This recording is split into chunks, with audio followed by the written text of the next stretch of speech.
ठीक है। तो ये आप लोगों का सब्जेक्ट है आईसी इंजन। ठीक है, ये है आपका आईसी इंजन। ठीक है, तो इसमें हम लोग पीछे आपका सब पढ़ के आ चुके हैं कि इंजन के पार्ट्स कौन कौन से होते हैं, इंजन के नोमेनक्लेचर कौन कौन से होते हैं, auto cycle efficiency, diesel cycle efficiency, 4 stroke diesel engine क्या होता है, 2 स्ट्रोक डीजल इंजन क्या होता है, आपका 4 स्ट्रोक पेट्रोल इंजन क्या होता है, 2 स्ट्रोक डीजल इंजन क्या होता है। तो इसमें जितना भी आप लोग पढ़े वो अब इसका एक, जैसे हम लोग उसमें क्या होता था, हमारा जो 4 स्ट्रोक डीजल इंजन था उसमें क्या होता था, आपका जो आपके वाल्व्स जो थे वो सक्शन के समय खुलते थे फिर बंद हो जाते थे, ऐसे ही होता था ना। फिर क्या होता था, जब कंप्रेशन होता था तो दोनों valve, outlet valve inlet valve क्या होते थे, क्लोज हो जाते थे। फिर आपका जब एग्जॉस्ट होता था तो आउटलेट वाल्व खुल जाता था। तो ये जो ओपन और क्लोज जो हो रहा था वो क्या होता है, उसके लिए जो हमारे इंजीनियर्स हैं वो 2 तरीके का डायग्राम बनाए थे, वाल्व टाइमिंग डायग्राम। तो उसमें क्या है कि जो थ्योरेटिकल डायग्राम है उसमें क्या होता है कि बिल्कुल करेक्ट दिखाता है, 180 पे क्लोज होता है, 180 पे ओपन होता है, 180 पे हमारा सक्शन, कंप्रेशन, एक्सपेंशन और एग्जॉस्ट चारों प्रोसेस दिखाता है ये। ठीक है, लेकिन एक्चुअल में क्या होता है कि ऐसा नहीं होता है। ठीक है, इसीलिए हम लोग वाल्व टाइमिंग डायग्राम पढ़ते हैं।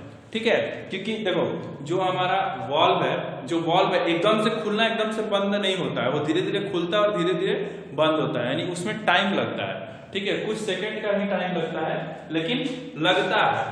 तो इसीलिए हम लोग इसमें क्या करेंगे कि वाल्व टाइमिंग डायग्राम पढ़ेंगे। आज हम लोग पढ़ेंगे आपका ऑटो साइकिल के लिए, यानी 4 स्ट्रोक एसआई इंजन के लिए पढ़ेंगे, ये ऑटो साइकिल पे काम करता है। ठीक है, तो इसमें हम लोग पहले पढ़ेंगे आपका थ्योरेटिकल, देखेंगे कि थ्योरेटिकल क्या था और फिर देखेंगे कि हमको एक्चुअल में क्या मिलता है। ठीक है, तो अभी हम आप यहाँ पे थ्योरेटिकल डायग्राम आपको बनाते हैं, उसको आप लोग देखिएगा। ठीक है, थ्योरेटिकल में क्या होता है कि आपका ये मान लो आपका हो गया टॉप, डेड, सेंटर। ठीक है, और ये आपका नीचे आ जाओ,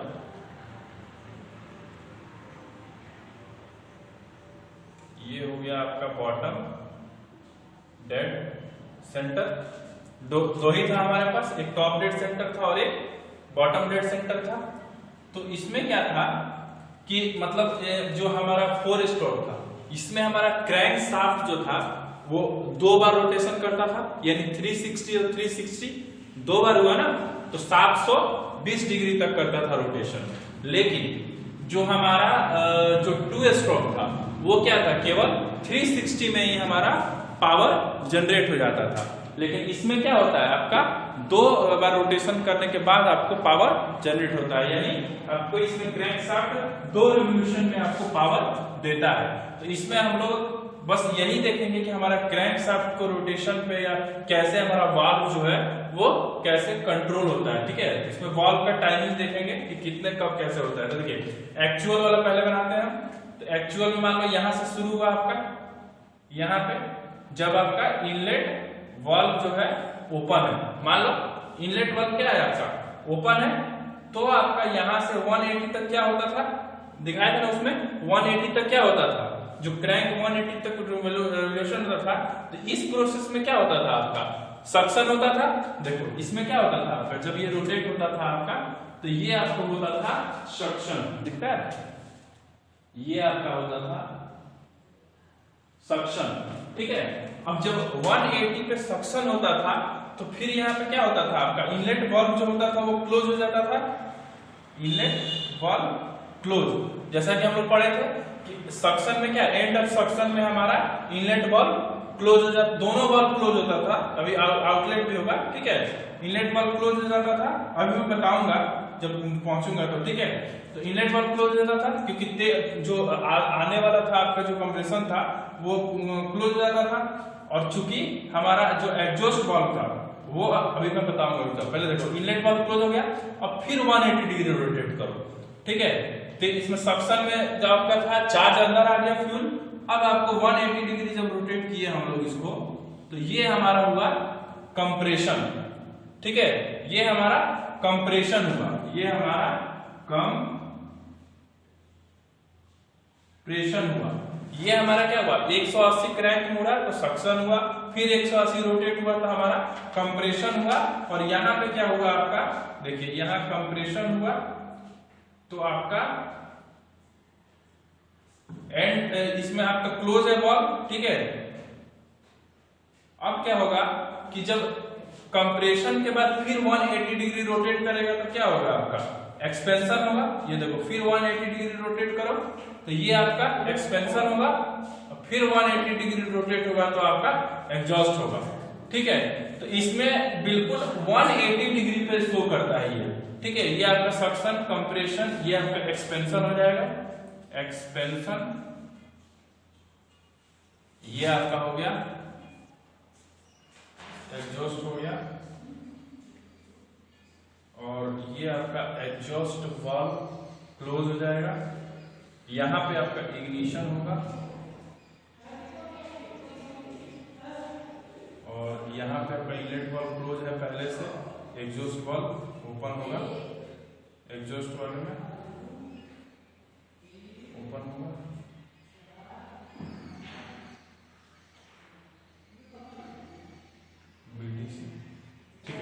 देखो इसमें क्या, जैसे मैंने ये देखो आपका कितना हुआ, ऐड करते जाओ, ये देखो 180 180 360 और 360 180 और 180 360, टोटल कितना हो गया, 720 डिग्री हो गया। तो ये हमारा जो है आपका थ्योरेटिकल है। ठीक है, ये जो है आपका थ्योरेटिकल साइकिल है, ये आपका थ्योरेटिकल है, एक्चुअल नहीं है। थ्योरेटिकल में हम लोग मानते हैं कि हमारा 180 डिग्री रोटेट करता है तो ये प्रोसेस होता है। तो कैसे होता है, देखिए जो हमारा पिस्टन था पहले टीडीसी से बीडीसी की ओर जाता था, तो उस समय हमारा सक्शन होता था और एक बार रोटेट करता था हमारा क्रैंक, तो हमारा इनलेट वाल्व ओपन होता था। ठीक है, आउटलेट वाल्व वैसी का वैसी है। ठीक है, जो आउटलेट वाल्व है यानी एग्जॉस्ट वाल्व है वो तो क्लोज है, इनलेट वाल्व ओपन होता था और हमारा सक्शन होता था चार्ज का। फिर हमारा ये क्लोज है, एग्जॉस्ट वाल्व क्लोज है, देखो पहले से ही टॉप डेड सेंटर पे।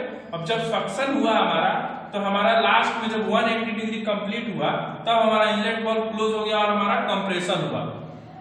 ठीक है, एंड ऑफ सक्शन में क्या होता था, दोनों क्लोज होते थे, ये भी क्लोज है और ये भी क्लोज है।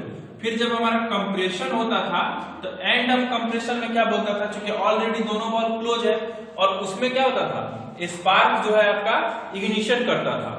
स्पार्क इग्निशन होता था तब क्या होता था आपका कि यहाँ पे 180 डिग्री पे इग्निशन होने के बाद आपका एक्सपेंशन होता था, और जब एक्सपेंशन होता था आपका तब क्या होता था, यहाँ पे एग्जॉस्ट वाल्व ओपन होता था लास्ट में। ठीक है, एक्सपेंशन कंप्लीट होता था जहाँ पे, और एग्जॉस्ट वाल्व ओपन होने के बाद एग्जॉस्ट वाल्व जब ओपन होता था लास्ट में तब आपका एग्जॉस्ट प्रोसेस कंप्लीट होता था। फिर एग्जॉस्ट प्रोसेस जब कंप्लीट होता था तो लास्ट में फिर से आपका एग्जॉस्ट वाल्व क्लोज हो जाता था।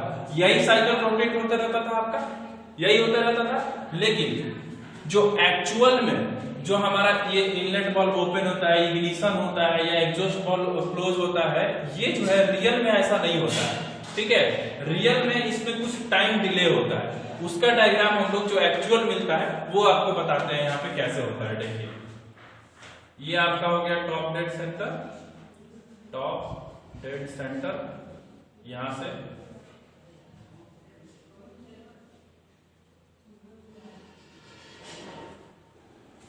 ये आपका हो गया बॉटम डेड सेंटर। ठीक है, अब देखिए जो आपका इनलेट वाल्व ओपन होता है सक्शन प्रोसेस में, वो क्या होता है, देखिए वो कुछ पहले ही ओपन हो चुका होता है। देखिए जो हमारा होता है वो देखिए वो पहले ही ओपन होता है। जैसे यहाँ पे हम करते हैं, ये देखिए पहले ही ओपन हो गया। पहले पूरा बनाता हूँ फिर आपको समझाता हूँ, ठीक है, नहीं तो समझ में नहीं आएगा।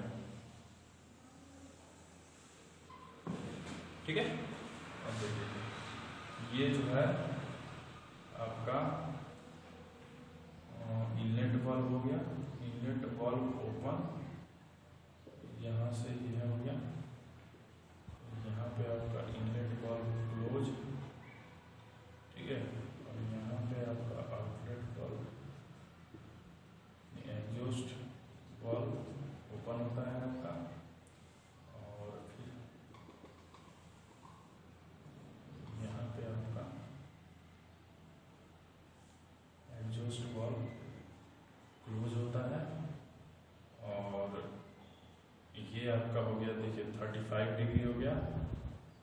ये आपका हो गया 10 डिग्री, ठीक है, और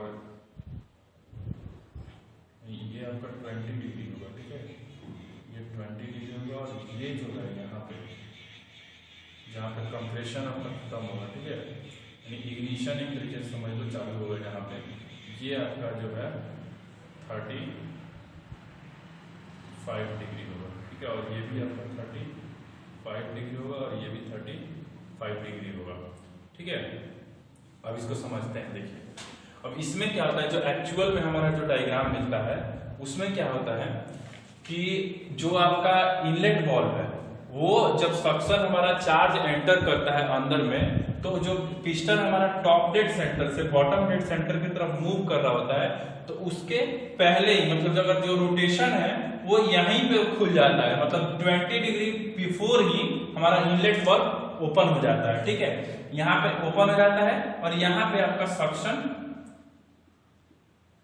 कंप्लीट होता है, ठीक है, सक्शन आपका होना चालू होता है, और फिर सक्शन होने के बाद ये क्या होता है, आपका जो वाल्व है वो तुरंत से क्लोज नहीं होता है, वो आपका सक्शन समझिए कि सक्शन होने के और 35 जो बॉटम डेड सेंटर पे पहुंचता है, और बॉटम डेड सेंटर पे पहुंचने के बाद जब वो वापस को जा रहा होता है यानी टॉप की तरफ जा रहा होता है, तब आपका 35 डिग्री एंगल क्रॉस करने के बाद वो आपका क्लोज होता है, ठीक है। फिर यहाँ पे क्लोज होने के बाद आपका कंप्रेशन जब शुरू होता है यहाँ पे, तो एंड ऑफ कंप्रेशन में देखिए हम लोग को क्या बताया गया था एक्चुअल में कि यही क्लोज हो जाता है हमारा वाल्व, लेकिन हमारा वाल्व क्या होता है यहाँ पे क्लोज नहीं होता है, बल्कि 35 डिग्री आगे जाने के बाद में क्लोज होता है, ठीक है, तब हमारा यहाँ पे कंप्रेशन चालू होता है, देखिए कंप्रेशन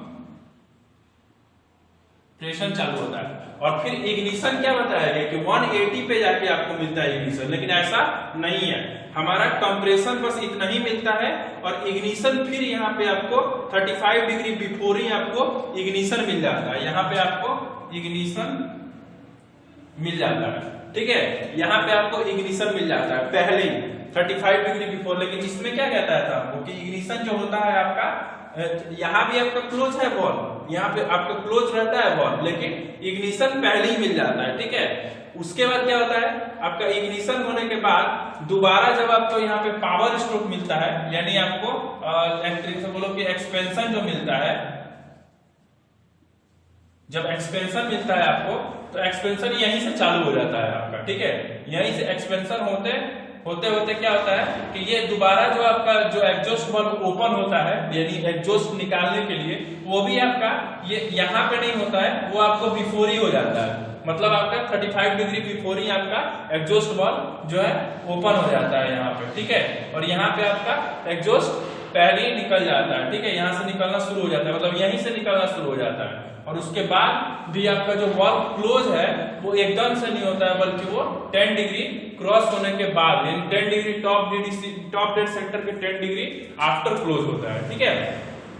तो मतलब ये आपका जो है ये एक्चुअल है, ठीक है, ये आपका एक्चुअल डायग्राम है, और ये आपका थ्योरेटिकल डायग्राम है, यही आपका वाल्व टाइमिंग डायग्राम है 4 स्ट्रोक इंजन के लिए, जो कि 720 डिग्री में कंप्लीट होता है, ठीक है। इसको मैं एक बार और समझा देता हूं आप लोग को कि जो हमारा थ्योरेटिकल जो हमारा मिला है वाल्व टाइमिंग डायग्राम, उसमें क्या होता है कि हमारा हर एक चीज 180 डिग्री पे कंप्लीट होता है, ठीक है, जिसमें हमारा इनलेट वाल्व बिल्कुल 180 से इनलेट वाल्व शुरू ओपन होता है सक्शन के समय, फिर अंतिम में क्लोज होता है इनलेट वाल्व, फिर हमारा कंप्रेशन होता है, फिर 180 पे इग्निशन होता है, फिर हमारा 180 पे जाके हमारा एक्सपेंशन खत्म होता है, और फिर हमारा एग्जॉस्ट वाल्व ओपन होता है बीडीसी पे, और फिर हमारा एग्जॉस्ट होता है, और फिर हमारा टॉप डेड सेंटर पे आके एग्जॉस्ट वाल्व क्लोज होता है, ठीक है। पर ऐसा नहीं होता है, ये हमारा क्या है थ्योरेटिकल डायग्राम है, ठीक है। इसमें हम लोग का ऐसा हम लोग मानते हैं पढ़ने के लिए, ठीक है, जो हम लोग का साइकिल में मिलता है ना, जो हम लोग को साइकिल मिलता है ऑटो साइकिल डीजल साइकिल में जो हम लोग ये पढ़ते हैं टीएस डायग्राम में, हम लोग को ऐसा नहीं मिलता है, ठीक है। टीएस और पीवी डायग्राम जो ओरिजिनल में हम लोग को मिलता है वो हम लोग को कुछ ऐसा मिलता है, जैसे मान लो हम लोग को ऐसा मिलता है, कुछ ऐसा मिलता है, हम लोग को ऐसा मिलता है, यानी ये जो पावर है क्या हुआ, जो ये कॉर्नर वाला जो हम लोग को है, ये सब क्या होता है, ये सब हमारा कट जाता है, ठीक है। ये हम लोग स्टडी के लिए हम लोग ऐसा कर लेते हैं, हम लोग रियल मानते हैं उसको, मतलब थ्योरेटिकल पढ़ने के लिए हम लोग उसको पूरा लेके पढ़ते हैं, लेकिन रियल में क्या होता है हमारा एक्चुअल ऐसा नहीं होता है। ठीक है, ये मैं अभी पढ़ाऊंगा आप लोग को, ये पढ़ना है आप लोग को। तो अभी बस ये जानो कि आपका वॉल्व टाइमिंग डायग्राम क्या होता है, ये आपको बनाना है। वॉल्व टाइमिंग डायग्राम जब भी पूछेगा आपको एग्जाम में कि 4 stroke valve timing diagram, 4 stroke engine के लिए वॉल्व टाइमिंग डायग्राम बनाए, तो आपको पहले बताना है कि थ्योरेटिकल में हमारा 180 पे कंप्लीट होता है हर एक चीज जो भी है। आपका चारों प्रोसेस जो है 720 डिग्री पे कंप्लीट होता है, इसमें क्रैंक जो है 2 बार रोटेट होता है, लेकिन रियल में ऐसा नहीं होता है। रियल में क्या होता है कि हमारा जब ये सक्शन शुरू होता है तो हमारा टॉप डेड सेंटर के 20 डिग्री बिफोर हमारा इनलेट वाल्व ओपन हो जाता है। 20 डिग्री बिफोर हमारा इनलेट वाल्व ओपन होने के बाद क्या होता है, सक्शन शुरू होता है, और सक्शन होने के बाद हमारा क्या होता है कि जो हमारा इनलेट वाल्व क्लोज होता है सक्शन कंप्लीट होने के बाद, वो बॉटम डेड सेंटर के आफ्टर 35 डिग्री हमारा जाने के बाद हमारा वाल्व क्लोज होता है। उसके बाद हम लिखेंगे कि जो हमारा इग्निशन है वो हमारा टॉप डेड सेंटर के बिफोर 35 डिग्री इग्निशन हमको मिल जाता है। उसके बाद हमारा जो एक्सपेंशन स्ट्रोक है वो हमको टॉप डेड सेंटर से बॉटम डेड सेंटर की तरफ जब पिस्टन मूव करता है तो बॉटम डेड सेंटर के पहुंचने के 35 डिग्री पहले ही हमको हमारा एक्सटेंशन कंप्लीट हो जाता है, और वहां से हमारा एग्जॉस्ट शुरू हो जाता है, और वहां पे हमारा जो बॉटम डेड सेंटर के बिफोर 35 डिग्री हमारा एग्जॉस्ट वाल्व क्लोज हो जाता है, और उसके बाद हमारा ये क्या बोलते हैं एग्जॉस्ट होता है। ये आपका एग्जॉस्ट होता है, ये आपका सक्शन, कंप्रेशन, एक्सपेंशन और ये एग्जॉस्ट। ठीक है, एग्जॉस्ट होता है, और ये हमारा शुरू होता है आपके 35 डिग्री बिफोर, और जो हमारा टॉप डेड सेंटर के after 10 degree, top dead centre के आफ्टर 10 डिग्री पे जाके हमको एग्जॉस्ट वाल्व जो है हमारा क्लोज होता है। ठीक है, बस इतना ही लिखना है आपको, बस एक्सप्लेन करना है, ये दोनों डायग्राम आपको बना होना चाहिए। ठीक है, तो ये हो गया आपका 4 स्ट्रोक एसआई इंजन के लिए वॉल्व टाइमिंग डायग्राम। कल हम लोग 2 स्ट्रोक के लिए और आपका डीजल इंजन के लिए पढ़ेंगे हम लोग। ठीक है, तो आज आपका बस इतना ही। ठीक है, ओके, थैंक यू।